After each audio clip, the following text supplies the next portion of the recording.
The death of the bees and other things that sting. Episode 1, Dead Bees and Banana Splits.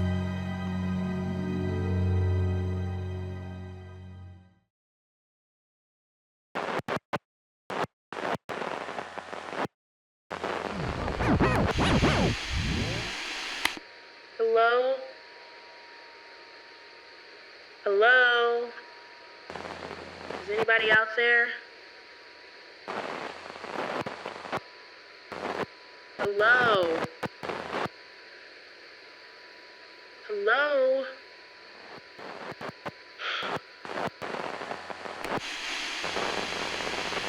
I don't even know why I did that. I already knew what was gonna happen.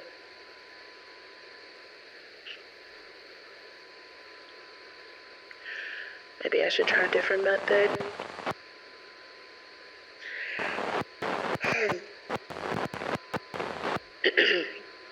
Okay. Okay. Hello? To you out there, whoever you are, my name is Jordy Rivers. I am a former journalist turned farmer who lived just outside of Chicago, Illinois, USA, if that's important. First, I should say, I want to say, even though you'll probably never hear this, Mel,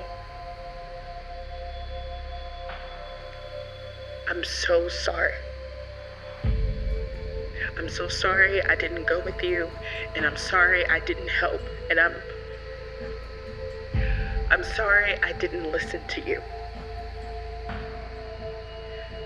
The last thing I saw, the last thing that I remember is you going up in that spaceship, and I know you probably can't or that you can't hear this, but if there is a chance, even a small chance that you happen to be listening, sis,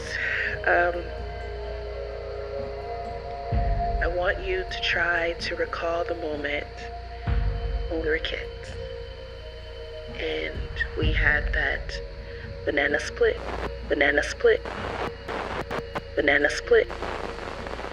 for the first time.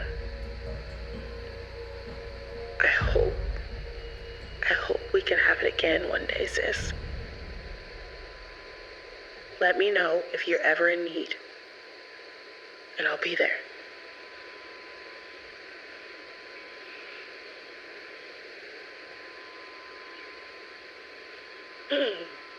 Okay, now to whoever is out there listening, the last thing I remember is the day the space shuttle 001 went into the air and disappeared. I don't know how long or how recent that was, but that is the last thing that I remember. I woke up here 7 days ago, and since then I've been trying to piece together things. I've been trying to make sense of things that I remember before the shuttle crash, and if that can somehow help me recall things that I can't remember. Of course, it's not working, but trying it. I am in this big house in this remote place, and I have no idea where I am or how I got here. No idea. The house is immaculately decorated, if I may say so myself, and it has 3 floors. There's also a basement too. I can't seem to access that right now, but I swear there is one. The house, it smells like pine trees and nature and cleaning products, but not much else. There's no scent of people. There's no trace of people. Not in this house or around this area. Outside is nothing but forest and trees for miles. And I've walked it, but I've found nothing but rivers and more trees and abandoned homes. 5 days ago, I found this radio. It's one of those fancy ones that could still run on radio waves. DAB or something, I think. I learned that from sheep. That doesn't matter. Anyway, I've been trying ever since then to reach people. Somebody. Anybody. And I've been writing a lot. And I've been reading whatever I could find to make sense of how I got here, to make sense of where I am. And of course, I tried my phone, but there's no signal. But I also know that signals on phones were hard to get before I lost my memory. I know the world had gone to shit. I at least remember that much. So, hence this radio. The thing is, I was living somewhere else. And there were still people, you know? Like around. But now everybody's gone and I don't know what to do.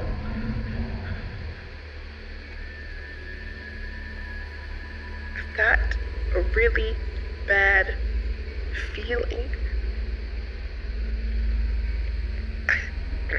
I've got a bad feeling that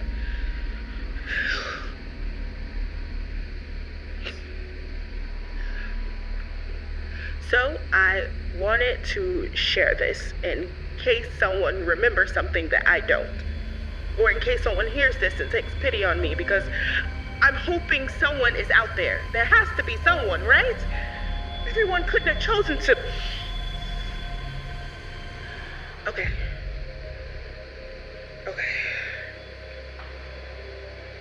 I'll try telling the story. And if you like the story, maybe you'll say something. Or if the story resonates with you, or maybe if something on it sounds more closely familiar than you realize, maybe you'll say something. I don't know who you are, but maybe you'll hear me, and maybe you'll say something. Okay, look, truth is, I shouldn't even be here. Well, I should, but I shouldn't. I was supposed to go with them. With my sister. With the crowd. Or at least that's what they wanted. Well, that's what she wanted. But I just couldn't shake this feeling that... Okay, my sister and I have had a complicated life. We've been through some strange things, and I don't think it helps that we're identical twins. There's this care facility that we grew up in, and then there's the missing memories, the secrets our parents hold, the lies, the truth, the in-between, the unmentioned. And I don't know if any of it will amount to anything or if it's all just the tales of one lonely woman. But I can't shake this feeling that it matters. And any feeling that I can't shake, I need to follow where it's guiding me or not guiding me. But I need to listen to it. And right now, it's telling me to be here. On this mic.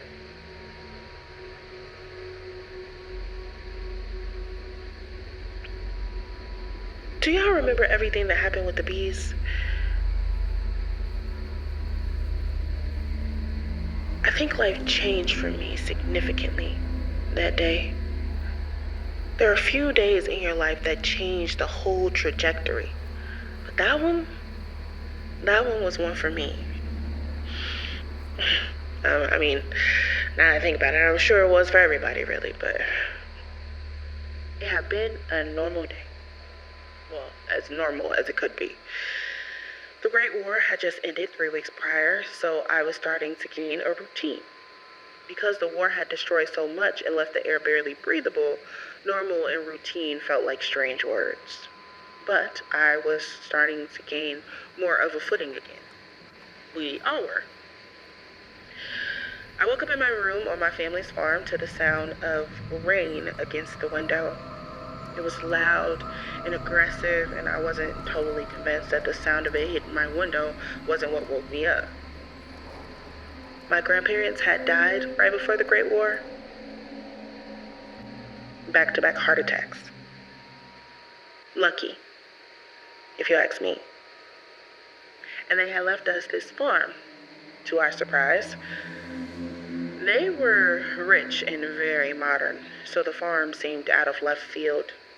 But it turned out to be a safe place of refuge during the Great War, and we assumed it would be the safest place to remain just a few weeks after the war had ended. My room was in the attic, as I preferred to live on the top floor. Part of it was to see everyone and everything outside, and part of it was habit. So when I lifted myself out of the bed, I could see down and into our driveway. A black SUV was pulling up to the farm. We rarely got visitors. Due to the air quality after the war, many people built underground bunkers to wait it out, or they started planning trips to space to get away from it. Almost everyone else that was left just got some thick mask and decided to make it work in the city. Or at least they tried to. As you may know, cities had mostly split off into towns after the destruction that the Great War brought. But Chicago wasn't as badly affected as some other places, thanks to it being in the middle of the country and all. Anyway, so I went downstairs to see who was at the door.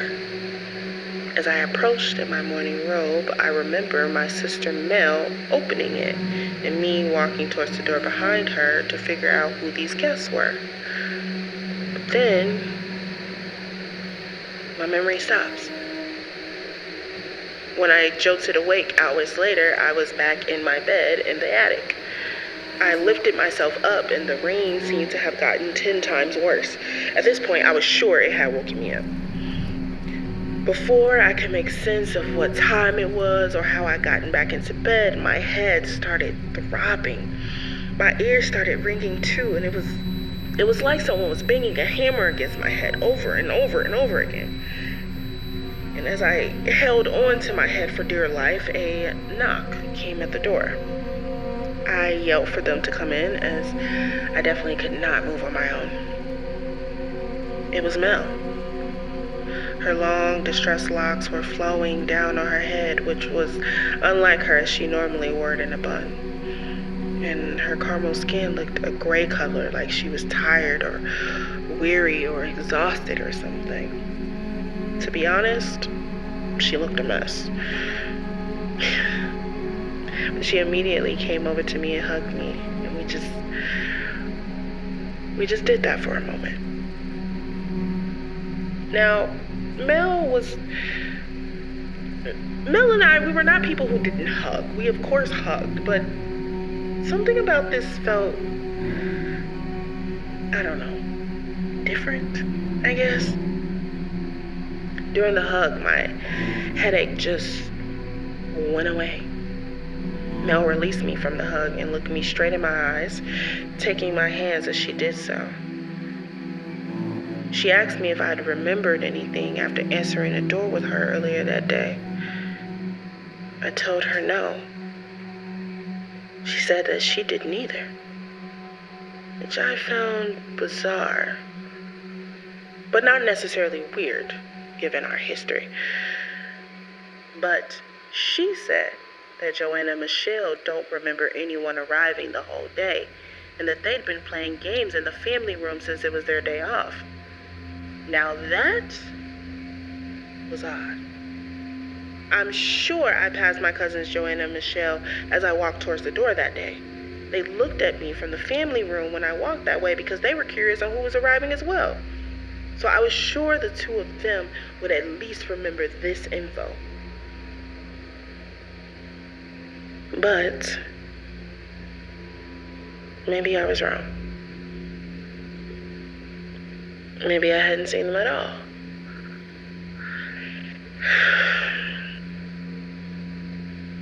Since I was younger, I would always get these gaps in my memory. My sister would occasionally get them too. Everyone who grew up in the care facility did. It was a byproduct of being experimented on. We would often lose time, but I always seemed to have more side effects than others.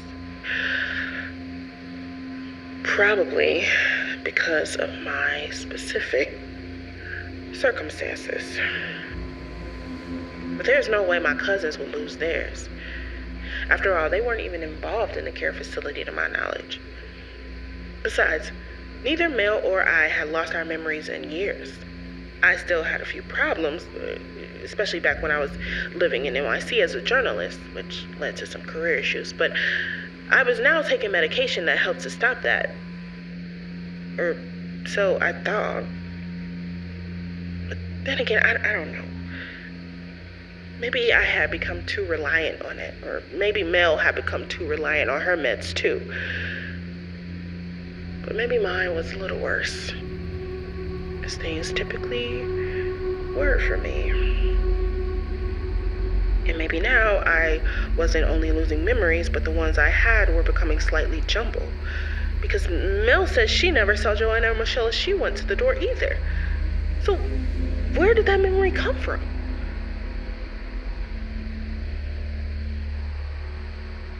Regardless, when we woke up, the world was different.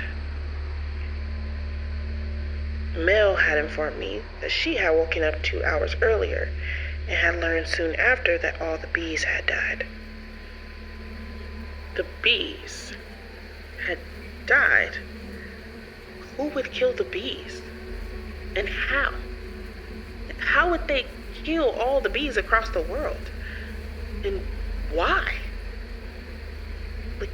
Why? Why the bees? And of course, as farmers and people with general knowledge, we knew that the wheat and corn we were growing was suddenly going to be more valuable than ever, which meant that the farm would soon become very dangerous terrain. We would have to set up precautions to protect it. We decided to gather any friends we knew and their families and put them in one of the 2 guest houses. Of course, this would prove a more difficult task than we thought, as many people were just getting used to the feeling of being safe in their homes again, no matter if they were squatters or rent payers. They didn't want to leave. It didn't help that most people couldn't tell whether or not the bees had actually died, or if it was an AI trick. In fact, this actually became a great debate on the internet, which itself was limited in scope due to the power issues from the Great Wars, so people didn't know what to believe. Plus, people had changed a lot after the Great War. And with change comes unpredictability. And with unpredictability comes danger.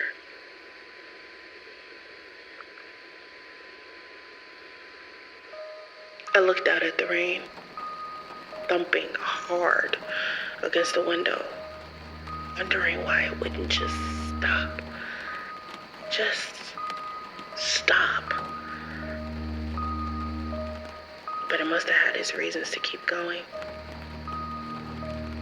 Maybe there was a bit of sunshine down the road. But at the time, it was just so loud and disturbing my thoughts, interfering with my ability to think straight about the new circumstances Mel had just informed me of. It also made me shiver. And I couldn't tell if it was the rain or the news I just gotten, but a bad feeling crossed my whole body. I suddenly knew a darkness was coming. A life-altering darkness. And it did. I would only get the feeling 2 more times after that. Once, when I woke up in this house 7 days ago, and once, when I found that dead man.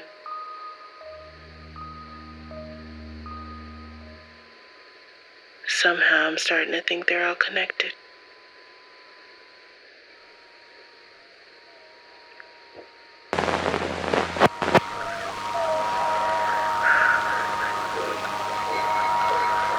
Jordy? Jordy, can you hear me?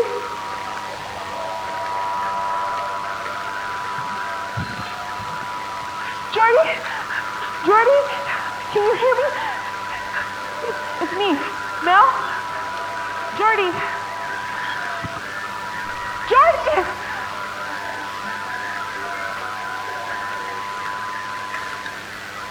Jordy! Jordy! Jordy, help! Help! Help! Something is happening and I don't know what. We're not. Bananas way! Bananas way, Jordy! Bananas way!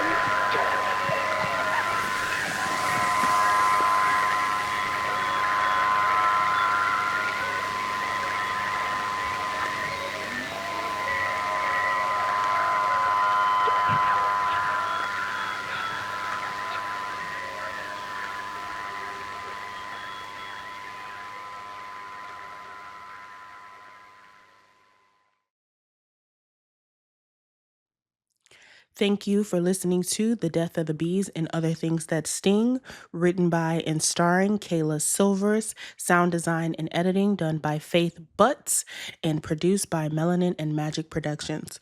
For access to ad-free episodes, early releases, and other behind-the-scenes content, please visit Melanin and Magic Productions at patreon.com. See you in the next episode.